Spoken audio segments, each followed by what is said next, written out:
토요 묵상 말씀은 예레미야 2장 1절에서 19절입니다. 여호와의 말씀이 내게 임하니라. 이르시되 가서 예루살렘의 귀에 외칠지니라. 여호와께서 이와 같이 말씀하시기를 내가 너를 위하여 내 청년의 때의 인애와 내 신혼 때의 사랑을 기억하노니 곧 씨 뿌리지 못하는 땅 그 광야에서 나를 따랐음이니라. 이스라엘은 여호와를 위한 성물 곧 그의 소산 중 첫 열매이니 그를 삼키는 자면 모두 벌을 받아 재앙이 그들에게 닥치리라. 여호와의 말씀이니라. 야곱의 집과 이스라엘 집 모든 족속들아 여호와의 말씀을 들으라.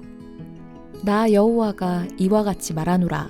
너희 조상들이 내게서 무슨 불의함을 보았기에 나를 멀리하고 가서 헛된 것을 따라 헛되이 행하였느냐.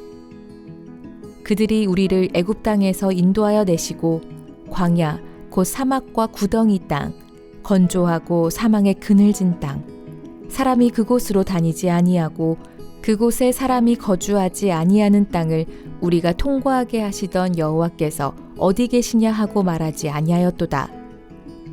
내가 너희를 기름진 땅에 인도하여 그것의 열매와 그것의 아름다운 것을 먹게 하였거늘 너희가 이리로 들어와서는 내 땅을 더럽히고 내 기업을 역겨운 것으로 만들었으며 제사장들은 여호와께서 어디 계시냐 말하지 아니하였으며 율법을 다루는 자들은 나를 알지 못하며 관리들도 나에게 반역하며 선지자들은 바알의 이름으로 예언하고 무익한 것들을 따랐느니라. 그러므로 내가 다시 싸우고 너희 자손들과도 싸우리라. 여호와의 말씀이니라. 너희는 기띔 섬들에 건너가 보며 게달에도 사람을 보내 이 같은 일이 있었는지를 자세히 살펴보라. 어느 나라가 그들의 신들을 신 아닌 것과 바꾼 일이 있느냐. 그러나 나의 백성은 그의 영광을 무익한 것과 바꾸었도다. 너 하늘아 이 일로 말미암아 놀랄지어다. 심히 떨지어다. 두려워할지어다. 여호와의 말씀이니라. 내 백성이 두 가지 악을 행하였나니 곧 그들이 생수의 근원되는 나를 버린 것과 스스로 웅덩이를 판 것인데 그것은 그 물을 가두지 못할 터진 웅덩이들이니라. 이스라엘 종이냐 시종이냐 어찌하여 포로가 되었느냐. 어린 사자들이 그를 향하여 부르짖으며 소리를 질러 그의 땅을 황폐하게 하였으며 그의 성읍들은 불타서 주민이 없게 되었으며 놉과 다바네스의 자손도 내 정수리를 상하였으니 내 하나님 여호와가 너를 길로 인도할 때에 내가 그를 떠남으로 이를 자취함이 아니냐. 내가 시올의 물을 마시려고 애굽으로 가는 길에 있음은 어찌 됨이며 또 내가 그 강물을 마시려고 아수르로 가는 길에 있음은 어찌 됨이냐. 내 악이 너를 징계하겠고 내 반역이 너를 책망할 것이라. 그런즉 내 하나님 여호와를 버림과 내 속에 나를 경외함이 없는 것이 악이요 고통인 줄 알라. 주 만군의 여호와의 말씀이니라. 아멘.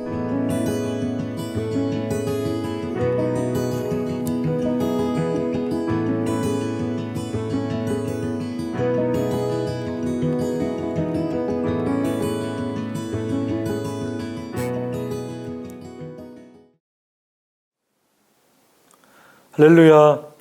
계속되는 무더위와 또 장마 속에서 우리 토요 묵상하는 성도님들 건강하시길 주님의 이름으로 축복드립니다. 또 계속해서 교회를 위해서 선교를 위해서 기도해 주시길 바랍니다. 자, 오늘 말씀은 이제 예레미야서 말씀입니다. 1장을 거쳐서 2장에 이르렀는데요. 예레미야서는 그 배경을 좀 잘 알고 읽으면 더욱더 유익합니다.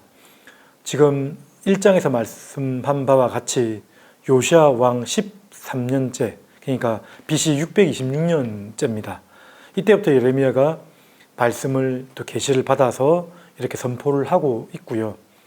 이때까지 유다 백성들은 아주 그 종교적 혼합주의로 많은 타락과 배교가 일어났던 것이죠.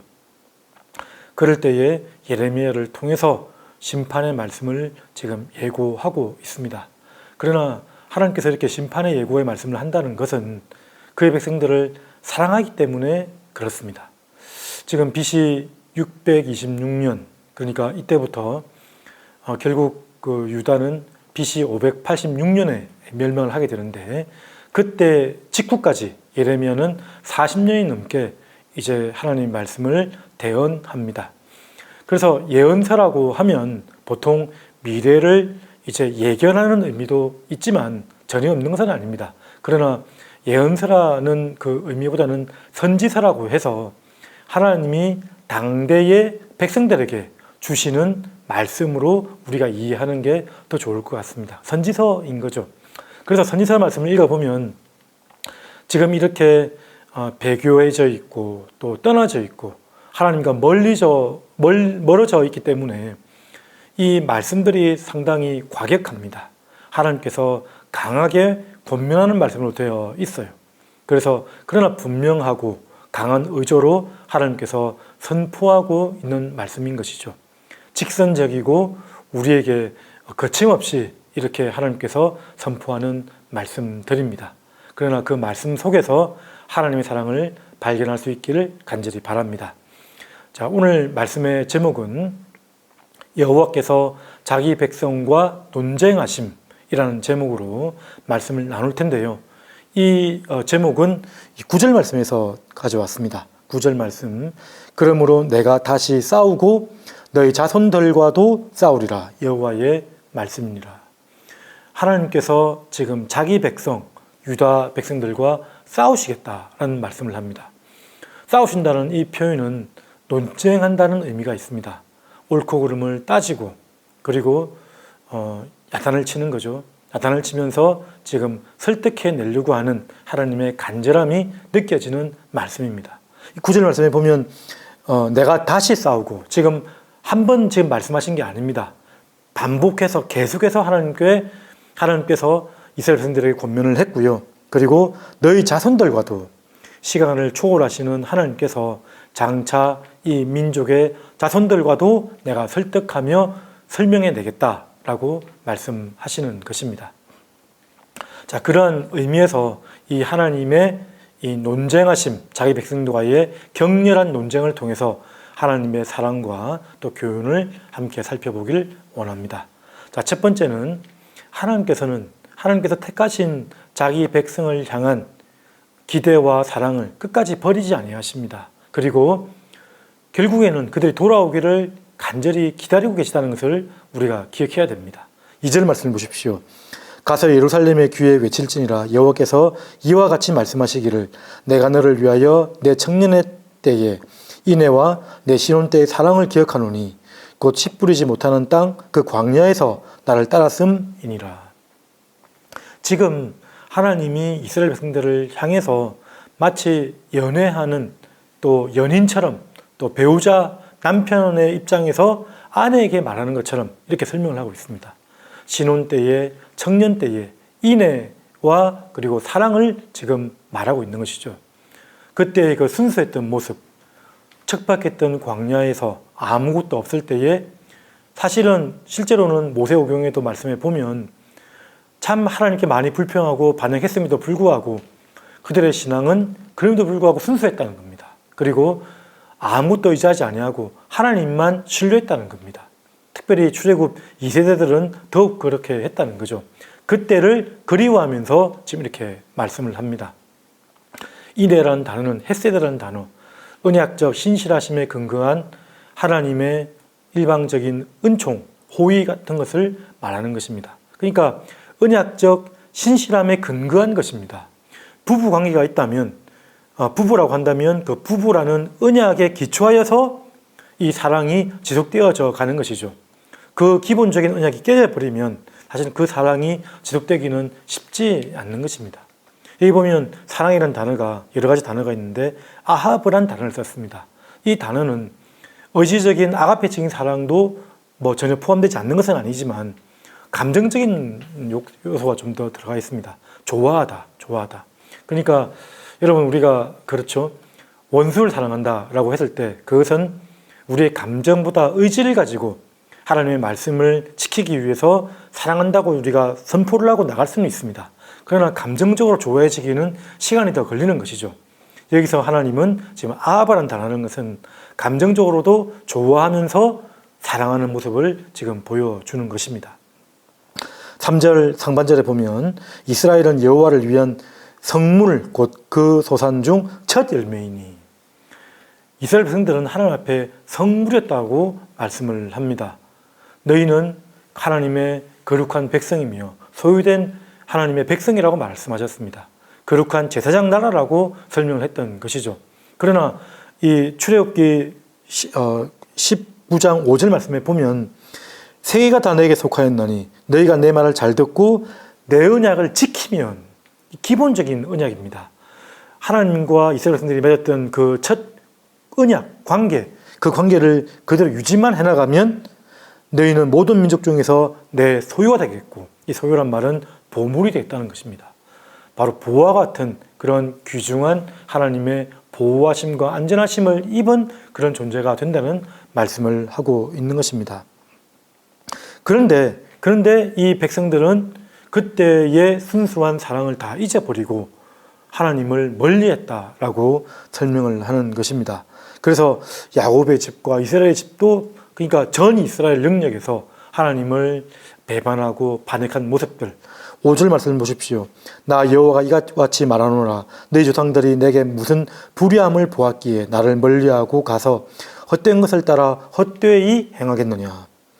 헛된 것, 헤벨이라는 단어 많이 들어봤을 겁니다. 전도서 말씀에 보면 헛되고 헛되니 모든 것이 헛되도다 했던 그 헛됨, 공허함, 무익함, 아무것도 없는 것을 말하는 것이죠. 유익함이 없는 상태를 말하는 것입니다.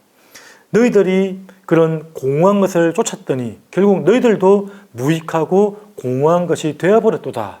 그렇게 지금 표현을 한 것입니다. 이것은 하나님의 은혜를 잊어버린 것이죠. 6절 말씀에도 보면 나와 있는 것처럼 하나님께서는 그 백성 이스라엘을 종되었던 곳에서 모든 속박과 압제에서 해방시켜 주셨습니다. 그리고 그 척박한 아무것도 없는 풀 한 폭이 없는 광야에서 구름 기둥과 불 기둥으로, 그리고 만나와 또 먹을 것으로 이스라엘 백성들을 먹여 주셨던 거죠. 안전하게 보호해 주셨습니다. 그리고 가나안 땅에 이르게 해서, 가나안 땅은 하나님께서 주신 땅입니다. 그렇죠? 그래서 그 땅에서 아름다운 열매와 그런 결실을 거두고 먹었다고 나와 있는 것입니다. 그런데 그 아름다운 땅, 하나님의 땅에서 주신 분을 잊어버리고요. 하나님을 잊어버리고 그 선물에만, 보이는 그 산물에만 심취해져 버려서 하나님을 잊어버리고 은혜를 망각하는 그런 일이 일어났다라고 지금 설명을 하는 것입니다. 그래서는 안 되겠죠. 그러나 이 말씀을 해볼 때 우리는 무엇을 느낍니까? 우리는 하나님의 마음을 느껴봐야 됩니다. 어떻게 하나님은 자기 백성에게 이렇게 낮아지셔서 맞춰져서 이렇게 하소연을 하면서 이렇게 따질 수가 있는가? 천지를 만드신 하나님 아니겠습니까? 근데 그 피조물인 사람에게, 이 백성들에게 지금 하나님은 마치 연인처럼 따지듯이 나에게 불의함이 있느냐? 그리고 내가 어릴 때 너희들을 얼마나 잘했느냐? 내가 너희들을 그리워하고 추억한다 라고 이렇게 얘기를 하고 있는 것입니다. 이 말씀은 무엇입니까? 하나님이 끝까지 기다리고 계시고요. 하나님은 끝까지 포기하지 않으신다는 것을 알 수가 있는 것입니다. 이 배경, 예레미야서의 배경은 이후에도 보면 알겠지만 결국 그 멸망 직전에 강대국과 강대국 사이에서 이리저리 피하다가 결국 멸망하게 되는데요. 이 예언서의 말씀은 바벨론에게 항복하라는 말씀으로 귀결되어집니다. 그런데 그 말씀 속에서 유다는 멸망하지만 그렇다 하더라도 우리의 상황이 어떻게 된다 할지라도 하나님을 끝까지 붙들고 돌아오라라고 지금 애원하는 말씀이 바로 오늘 말씀이라는 것을 우리가 알게 되는 것입니다. 하나님은 자기 백성, 택하신 백성을 끝까지 기다리고 계십니다. 두 번째 살펴볼 것은 무엇이냐면 소명을 잊어버린 자들, 사명을 잊어버린 자들, 여호와를 버리고 여호와를 떠난 자들, 그들을 향해서 하나님은 그 하나님의 그 생수의 근원 되신 하나님을 버렸다라고 말씀을 하고 있고요. 그리고 터질 웅덩이에다가 그 웅덩이를 그런 죄악을 저질렀다라고 설명을 합니다. 우리 8절 말씀 한번 보십시오. 제사장들은 여호와께서 어디 계시냐? 제사장들은 하나님을 자주 말을 해야 됩니다. 근데 어디 계시냐? 말하지 아니하였으며 율법을 다루는 자들, 레위인들입니다. 근데 그들이 나를 알지 못하며 하나님을 경험해 보지 못했습니다. 관리들, 지도자들, 위정자들이 하나님께 반역했고요. 나에게 반역하며 선지자들은 하나님의 이름으로 예언하고 선포해야 되는데 바알의 이름으로 예언하고 무익한 것을 따랐느니라. 이 반역을 한 것이죠. 반역을 한 것입니다. 그러니까 지금 지도자들이 타락을 하고 백성들은 이루 말할 수 없는 자신들의 사명을 다 잊어버린 것입니다. 우리의 사명이 무엇입니까? 우리는 우리의 공로와 행위와 우리의 어떠함으로 구원받은 존재는 아니지만 하나님 앞에서 그런 은혜 가운데 택함받고 구원에 이르렀지만 하나님은 우리를 이렇게 부르시고 나서 다시 세상에 보내실 때는, 파송할 때는 사명을 맡기시면서 보내셨다는 것을 잊지 않아야 됩니다. 빛과 소금된 역할을 감당하라. 내 안에 계신 빛된 예수님을 증거하고 소금이 되어서 그곳에서 소금과 같이 죽어져서 자아를 죽이고 낮아져서 소금과 같은 맛을 내므로 말미암아 그리스도인의 정체성을 드러내고 예수 그리스도를 증거하라라고 우리에게 설명을 하고 있습니다. 그러나 이 백성들은 그러한 사명을 다 잊어버렸다라고 지금 말씀을 지금 하고 있는 것입니다. 이러한 일들은 하나님께서 지금 이제 열방을 소환하십니다. 소환하시면서 이런 일들은 도저히 일어날 수 없는 일이라는 것을 설명을 하고 있는 것이죠. 10절 말씀 보십시오. 너희는 기띔 섬들에 건너가 보며 게다라에도 사람을 보내 이 같은 일이 있었는지를 자세히 살펴보라. 기띔 섬이라고 하면 지금 현재의 지명은 키프로스 섬, 이 신약에 보면 구브로 섬을 말하는 것입니다. 바나바의 고향이죠. 키프로스, 기띔 섬, 그러니까 이 땅, 유다 땅의 서쪽 끝에 있는 섬 지역들을 말하는 것입니다. 여기 보면 게달이라는 이 지역은 암몬과 모압 그 사이의 우편 쪽에 해당되는데 아라비아 한복판쯤에 있는 그런 민족들을 말하는 것입니다. 그러니까 그건 동족인 거죠. 동서로 보더라도 어떤 민족에 이런 일이 있었느냐라고 지금 이렇게 되묻는 것입니다. 이런 일은 있을 수 없다라고 말씀을 하는 것이죠. 11절 이런 말씀입니다. 어느 나라가 그들의 신들을 신 아닌 것과 바꾼 일이 있느냐? 그러나 나의 백성은 그의 영광을 무익한 것과 바꾸었도다. 이 말씀은 무엇이냐면 세상 사람들은 정말 신이라고 할 수도 없는 정도의 신을 신이라고 간주하고 신으로 믿고 그 신을 배반하지도 않는다라고 설명을 합니다. 어떤 민족도 그 신도 아니거든요. 자기가 만든 우상을 가지고 신이라고 말하면서 그 신이라고 말한 것을 배반하지도 않고 저버리지도 않는데 너희들은 참신 하나님, 이 천지 만물을 지으신 창조주 하나님, 이 살아계신 인격적인 신을 어떻게 잊어버리고 버릴 수가 있느냐라고 지금 묻고 있는 말씀입니다. 그러면서 12절 말씀, 너 하늘아 이 일로 말미암아 놀랄지어다. 신명기 31장 28절 말씀이나 32장 1절 말씀에도 보면 하나님께서 하늘과 땅들이 증거가 되라고 말씀을 합니다. 하늘아 귀를 기울지어다. 내가 말할 것이다고 말을 했고 땅들은 내 입의 말을 들으라고 설명을 하고 있다는 것입니다. 하늘, 그러니까 증거자들을 소원합니다. 하늘과 땅 다시 돌아와서 그 언약들, 이 어긴 자들을 어떻게 하랴라고 지금 이렇게 지금 송사하는 장면으로 볼 수가 있는 것입니다. 자, 그래서 13절 말씀, 내 백성이 누가 죄악을 행했나니 곧 그들이 생수에 근원되는 나를 버린 것과 스스로 웅덩이들을 판 것인데 그것은 그 물을 가두지 못할 터진 웅덩이들이니라. 두 가지 악인데요. 같은 맥락으로 있는 것입니다. 생수의 근원 되신 여호와 하나님을 버렸습니다. 생수의 근원, 그 땅, 특히 이스라엘 땅도 그렇게 아주 물이 많은 땅이 아닌데요.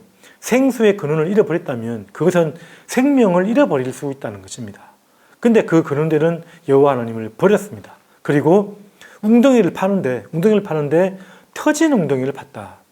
터진 웅덩이라는 것은 하나님의 그 생명에, 영생에 전혀 도움이 되지 않는 세속적 가치관을 말하는 것입니다. 물질주의, 그리고 또 인본주의적 사고들, 가치관들, 그러나 하나님의 그런 관점에서의 생각들을 다 잊어버리고 내 스스로의 자기 성을 쌓고 있다는 것을 지금 이렇게 설명을 하고 있는 것입니다. 이것을 하나님은 죄악이라고 설명했습니다. 사명을 잊어버린 자들, 이것은 하나님을 버린 그런 죄악이라고 설명을 합니다. 자, 그러면서 이제 마지막 세 번째 단락인데요. 세 번째 단락은 그렇습니다. 배교의 결과는 결국 파멸입니다. 파멸. 하나님을 떠난 결과는 파멸이고요.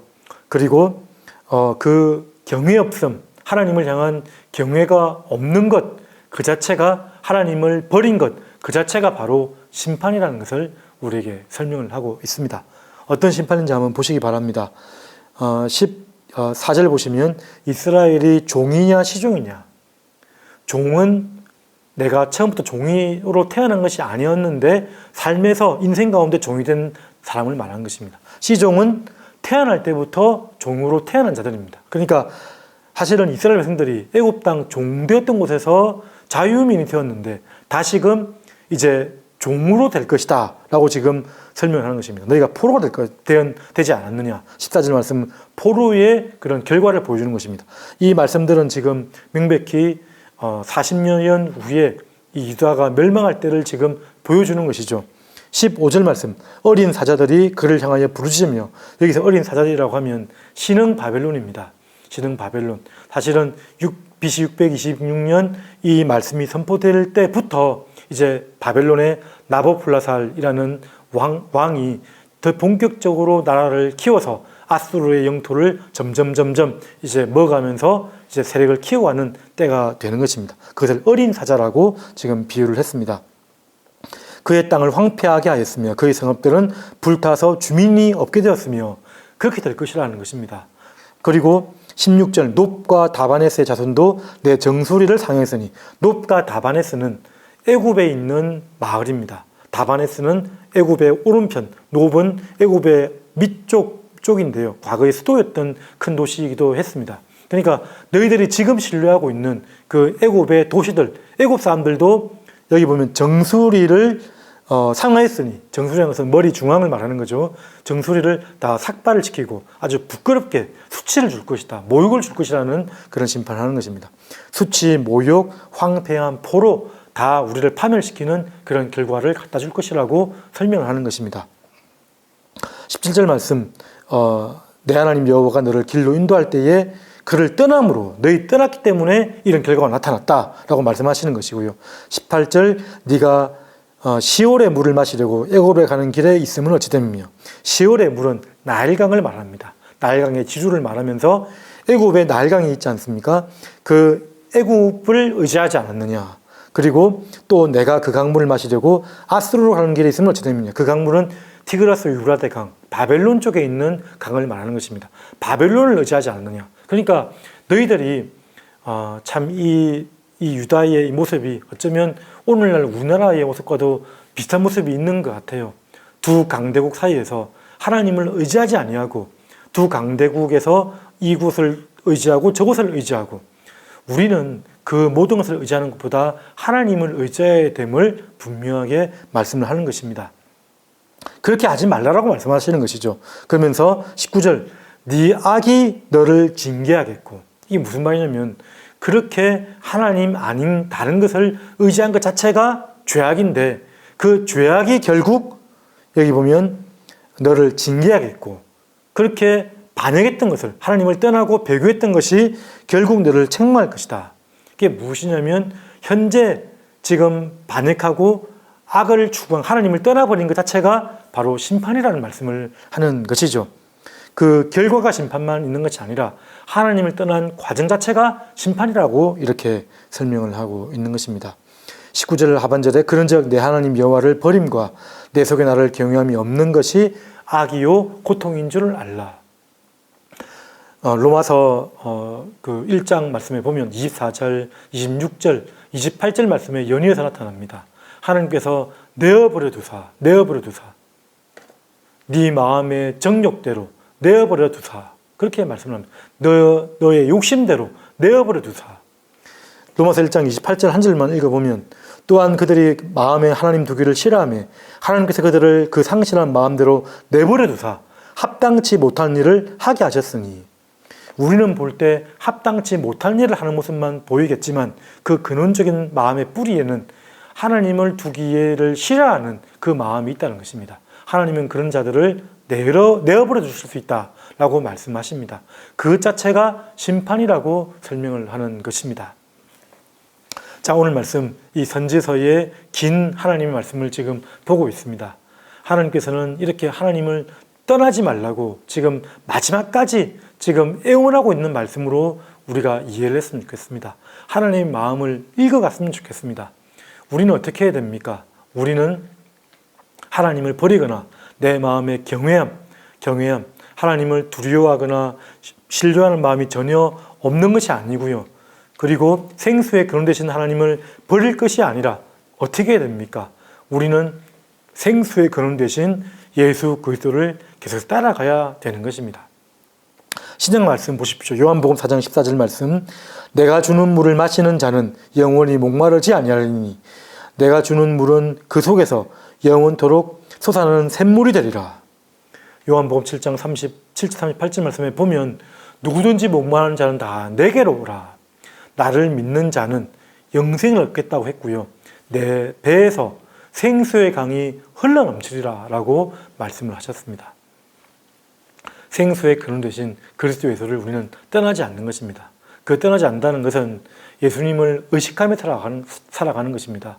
하나님이 항상 내와 동행한다는 것을 자각하고 살아가는 것을 말하는 것입니다. 말씀과 성령으로 살아가는 것을 말하는 것이고요. 말씀과 성령에 붙들린 자가 된다면 우리는 바로 하나님 안에서 늘 감사하며 살게 될 것이고요. 겸손하게 하나님 편에 서서 좋은 그리스도인으로 살 것을 확신합니다. 사랑하는 토요 성도 여러분, 하나님을 변함없이 신뢰하고 하나님이 이렇게 어떤 신도, 어떤 하나님도 이렇게 나아져서 자기 백성과 맞춰줘서 끝까지 구애하는 이런 하나님은 없는 것 같아요. 이런 인격적이면서 사랑이 많으신 하나님을 우리가 더욱 신뢰하고 하나님을 사랑하는 법을 배우고 경외하는 법을 배워나가는 오늘 아침이 되기를 간절히 바랍니다. 그리고 또 한 주간 또 하나님 안에서 또 좋은 그리스도인으로서 승리하는 한 주간 되시기를 주님의 이름으로 축원드립니다. 다 같이 말씀을 기억하면서 기도하도록 하겠습니다. 은혜가 풍성하신 하나님 아버지, 하나님을 떠나지 않기를 원합니다. 하나님을 경외하고 주님을 끝까지 붙들기를 원합니다. 하나님 도와주시고 인도하여 주옵소서. 말씀 잘 증거하게 하시고 선교의 일들이 순죽하게 진행될 수 있도록 하나님 도와주시옵소서.